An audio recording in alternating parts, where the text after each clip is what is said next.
Mõelge korraks selle peale, juba peaaegu 300 aastat on teadus meile rääkinud, et universum on põhimõtteliselt üks suur, tuim ja elutu masin. Aga mis siis, kui see kõik on tegelikult vale? Täna süveneme Alfred North Whiteheadi ühte tõeliselt revolutsioonilise ideesse, mis pöörab kogu selle pildi täiesti pea peale. Nii, kõik sai alguse umbes 17. sajandil. Siis kujunes välja üks väga võimas teaduslik maailmapilt. See oli maailm, mis koosnes inertsetest mateeriaosakestest, mida juhtisid täiesti tähendusetud seadused.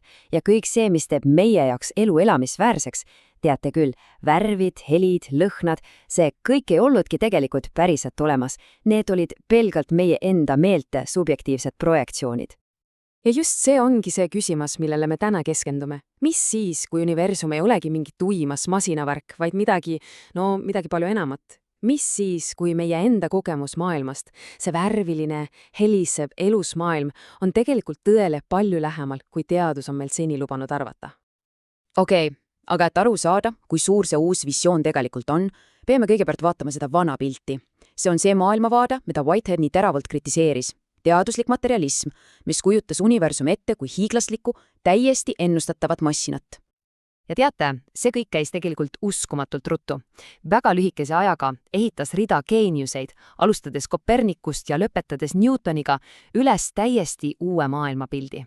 Universumist sai justkui hiiglaslik kellavärk, mis tiksub ülitäpsete ja muutumatute seaduste järgi. Selle maailmavaate absoluutses keskmes on idee, mida nimetatakse lihtsaks asukohaks. Kujutage korraks ette piljardikuule laual. Iga kuul on täiesti eraldiseisev asi omal kindlal kohal. Just täpselt nii nägigi materialistlik teadus kogu universumit. See ongi lihtsalt kogum selliseid eraldatud, iseseisvaid osakesi. Ja selle tulemusena läks reaalsus justkui pooleks. Ühele poole jäid niinimetatud primaarsed omadused, need, mida füüsikas ei mõõta, nagu mass ja kuju, need peeti tõelisteks, ja teisele poole jäid sekundaarsed omadused, värv, heli, lõht, need justkui pagendati meie inimmõistusesse kui midagi subjektiivset, mis pole päriselt reaalne. Whitehead ise võttis selle maailmavaate karmi tulemusena päris otsekoheselt kokku. Kui me ajame selle teadusliku abstraktsiooni segi reaalsusega endaga, siis mis meile järele jääb? Järele jääbki universum, mis on ilma igasuguse sisemise väärtuse ja tähenduseta. Aga teate, see pilt, see ei püsinud igavesti. Hakkasid tekkima praad. Ja need praad tulid kahest, üsna ootamatust kohast. Esiteks luulest ja teiseks teadusest endast. Esimene vastulöök ei tulnudki teadusest, vaid hoopis luulest. See oli niinimetatud romantiline reaktsioon. Luuletajad nagu Wordsworth väljendasid sellist intuitiivset protesti. Nad ei vaielnud teaduse faktidele vastu, aga nad vaidlesid vastu sellele, mida see pilt välja jättis. Nende jaoks oli loodus elus, hingav ja sügavalt omavahel seotud, mitte mingi tuim masin. Ja siin me jõuamegi selle vastuolu tuumani. Kuidas saab miski, mis on väidetavalt ainult tähenduseta mateeria liikumine, omada kohalolu või hinge, millest Wordsworth räägib? See näitab seda sügavat lühet teadusliku mudeli ja meie reaalse elatud kogemuse vahel.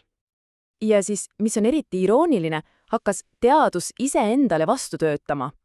20. sajandi suured füüsikaavastused, relatiivsusteooria ja kvantmehaanika, näitasid, et reaalsus ei käitu seal kõige väiksemal tasandil üldse nagu need piljardikuulid. Vana mehaaniline mudel lihtsalt ei suutnud enam neid uusi fakte kujuga ära seletada. Nii et meil on konflikt ja just siia astubki sisse Whitehead oma lahendusega. Ta pakkus välja täiesti uue filosoofia, mis ongi loodud selleks, et see konflikt lahendada ja anda meile reaalsusest palju täielikum pilt, ja ta nimetas seda organismi filosoofiaks. Põhimõtteliselt on tegu täieliku perspektiivi muutusega. Vana mehaanilise vaate staatilise mateeria asemel pakub orgaaniline vaade fundamentaalseks ühikuks hoopis dünaamilist protsessi ehk sündmust. Nende eraldatud asjade asemel on meil hoopis omavahel seotud suhtevõrgustik ja loodus ei ole masin, vaid ongi arenev organism. Selle uue vaate võtmesõna on prehensioon. See kulab keeruliselt, aga tegelikult on see lihtsam, kui arvata oskaks. Mõelge korraks oma praegusele kogemusele. Te kuulete mu häält, näete ekraani, võib-olla tunnete midagi. Kõik see on ühendatud üheks terviklikuks hetkeks. Whiteheadi järgi ongi iga reaalsuse osake täpselt selline kõige muu haaramise või tunnetamise protsess. Miski pole kunagi täiesti eraldatud. Võtame ühe väga konkreetse näite. Mehaanilises maailmas on elektron lihtsalt elektron, ükskõik kus taga ei asuks, aga orgaanilises vaates mõjutab tervik oma osi. See tähendab seda, et elektron sinu keharakus ongi fundamentaalselt teistsugune kui vaba elektron kusagil mujal, sest ta on osa sinu organismi suuremast plaanist. Okei, aga miks see kõik siis tegelikult oluline on? Selgub, et sellel üleminekul masinlikult maailmapildilt orgaanilisele on väga sügavad ja praktilised tagajärjed sellele, kuidas me maailmaga iseennast mõistame. Whiteheadi jaoks ei olnud see vana materialistlik vaade lihtsalt, vale. Sellel olid väga reaalsed ja kahjulikud tagajärjed. See lõi lõhe faktide ja väärtuste vahele. See viis looduse ekspluateerimiseni ja ka inimeste nägemiseni pelkalt masinaosadena. Moraalist sai midagi privaatset, mis pole justkui seotud sellega, kuidas universum tegelikult toimib. Ja just seda Whiteheadi filosoofia püüabki teha, taastada see tervik. See pakub meile teed tagasi maailmapildi juurde, kus teaduse faktid ja meie elatud kogemus on taas ühendatud. See näitab, et väärtused ei ole teadusest eraldatud, vaid on sellega sügavalt läbi põimunud. Ja see viib meid viimase ja võib-olla kõige sügavama küsimuseni. Kui me loobume ideest, et me oleme eraldiseisvad piljardikuulid ja võtame omaks mõtte, et me oleme osa sügavalt seotud tervikust, mida see siis meie kui indiviidide kohta tegelikult ütleb? Mida siis tähendab olla mina sellises universumis?